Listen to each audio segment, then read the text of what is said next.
This is top 10 strange moments in G.I. Joe history. Yeah, I just got 10 here, but this list certainly could easily be, I don't know, 30 or 40 things that you could put on here between figures and things that happen in the cartoon and the comics and just moments in G.I. Joe history. But this is, 10 that I picked out here, and, maybe we'll do another list down the line. Number 10, Venomous Maximus. Okay, so this is from Valor vs. Venom. For those of you that don't know, Valor vs. Venom was one of the G.I. Joe toy lines that came out after Real American Hero. And the kind of theme of it was that Dr. Mindbender was infusing the Cobra soldiers with animal DNA. So, there's a snow serpent that's got wolf DNA in it to make him more ferocious, and that's what they were doing. So Venomous Maximus is actually General Hawk. Cobra captured him, and they infused him with the DNA of all these different soldiers that they put together. So he's a combination of all of them, and they were hoping to make him into the leader of this new, strange faction of man-animal hybrids. And I mean, if you just look at him, like, he's so strange looking. He's got this big brow, like a caveman brow. He's got sharp teeth.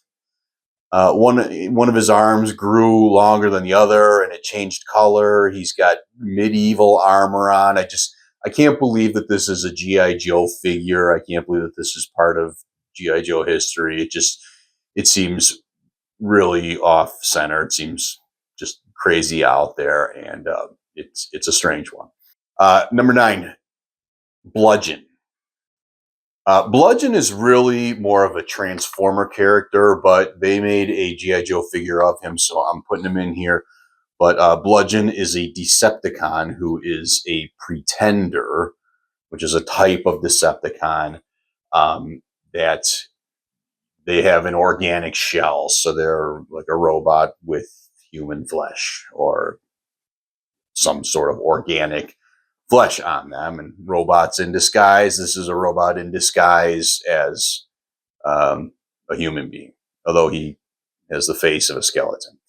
The organic shell that he wears was provided to Bludgeon by Cobra La, and they made a deal in exchange for the shell. They will protect the kingdom of Cobra La. So Bludgeon and his soldiers or whatever, or the other pretenders, they protect Cobra La. He sounds like a pretty nasty character too. He runs around, and when he's in a fight, he attacks the fractal points of the enemy. So he's like, hitting your knees and your elbows, to try to disable you. So he's kind of a dick. And his armor leaks an odorous slime and emits a toxic smoke. Number 8, the Ice Cream Soldier. Ice Cream Soldier gets a lot of heat in other people's videos. I don't want to spend a lot of time on him. I just want to say, I think he looks fine, but if you read his file card, everything is about ice cream. Really stupid. Number 7, Windmill. Here's a character. His name is Windmill. I can't help but laugh when I look at this guy. He flies around in a jetpack. His outfit, it's very childish. He has kind of like this kindergarten clothing on. It looks really silly. And at one point, his propeller changed direction. So at first, his propeller just blew forward. It didn't carry him up. So it didn't really have any function other than to just kind of cool people off. And then later they made it facing upwards so he can actually fly with it. Number 6, the Dino Hunters. This is another just wacky idea that when the Real American Hero line was failing because kids were kind of outgrowing it or, leaning into other toy lines, and they were just trying everything they could do to reel the kids back in. So they came up with Dino Hunters. This is something Cobra found dinosaurs on Cobra Island, buried under the mountain or something, and they're weaponizing them. So this is about having dinosaurs. um,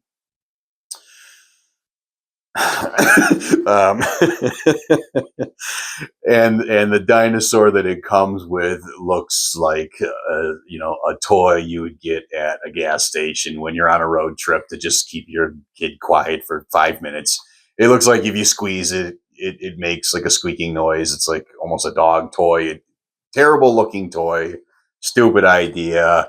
Another one that's just very strange because it's very far off from what G.I. Joe is. Even, by the wildest stretches of the imagination, G.I. Joe should not be playing and interacting with dinosaurs. And if they're gonna, which they shouldn't, the toy dinosaur should have at least been, a hell of a lot better than that. Number 5, how about that fan stream that Hasbro did last year? Remember that, when they just forgot to show the digital renders, which is why we're all tuning in, because they're focused on this like stupid retro video game. They got all kinds of like really bad reviews. It has all sorts of glitches and stuff in it. How did that happen? That was kind of weird. Number 4, the sports themed G.I. Joe figures. We had the Fridge.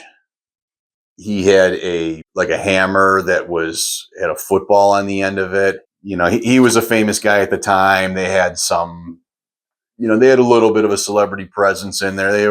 Roddy Piper was in there for a little bit. Sergeant Slaughter certainly is the biggest kind of guest star in G.I. Joe. They almost had Sylvester Stallone, but he kind of backed out.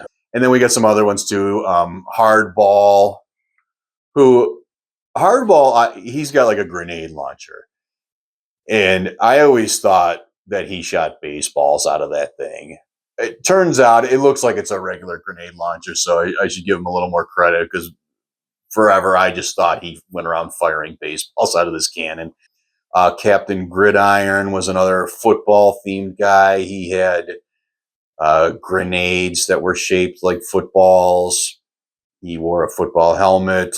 Big Lob was in there too. Big Lob is all right, but yeah, he's another one. He's another sports themed character. Number 3, the resurrection of Dr. Venom.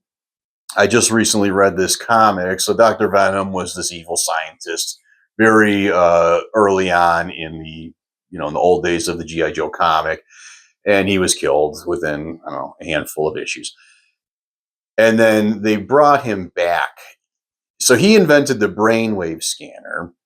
What happened was G.I. Joe's, in recent times, got access to the brainwave scanner. They broke into the Cobra headquarters or whatever, got to it, and they put Dr. Mindbender in it. Well, it turns out that in the brainwave scanner, there's a failsafe built into it that if Joe's or anybody were to tamper with it, it has Dr. Venom installed in the brainwave scanner, and then whoever is in the scanner, whoever's like locked into it during this period of tampering, receives Dr. Venom's mind downloaded into their own mind, and now he becomes human again. So he was Dr. Mindbender in his body briefly. I don't even think Dr. Mindbender's true mind was even part of the story. It was just all Dr. Venom running around with Mindbender's body. He shaved his mustache. He put a toupee on to change his appearance and make him look more like he used to. And then he uploaded his mind from the Mindbender body into a big robot. So now there's this robot with a computer screen, and the face is Dr. Venom on it. And it was pretty entertaining story, actually, but it's out there. It was a wild one. Number 2, Robo Joe. Robo Joe was a G.I. Joe character who was in a battle with Destro, and he was a human being, and he was mangled beyond recognition in this battle. He was injured very bad, and the G.I. Joe medical team or scientists tried to, kind of put him back together, and they the only way they could save him was to make him into a cyborg. So that's Robo Joe. He's a cyborg.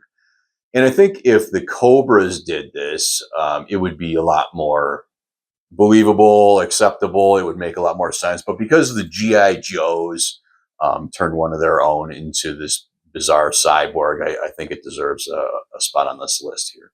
And before I get to number one, I want to say there are a few like big obvious ones that I kind of left off this list because I feel like they've been covered by other guys that make videos, and I just I don't want to kind of keep repeating the same stuff, but just to name a few: Headman, the drug dealer, the Mega Marines. They fought these monsters.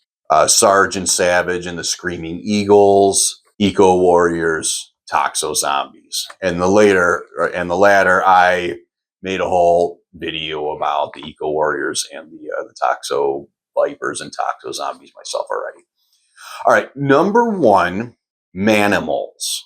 This is another kind of just wacky, nutty idea a real American hero was trying at the end there. So this takes place in a distant universe.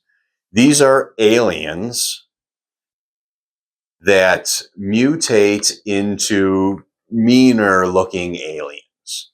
So this man-alien combo from a distant universe looks like this on a regular day-to-day basis, but if you get him mad, then he becomes this.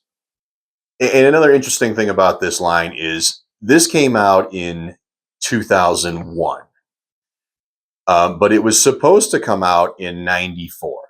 So they had this idea in 1994, sat on it for 5 years, and after 5 years' time, still felt strongly enough about it to put it out into the world. All right, so that's 10 strange things in G.I. Joe history. Thanks again for watching, you guys. Hit the like, hit the subscribe. I'm at 600 subscribers now. That's so awesome. Thank you so much, everybody. I really, really appreciate it. All right, well, hey, till next time, G.I. Joe, G.I. Joe.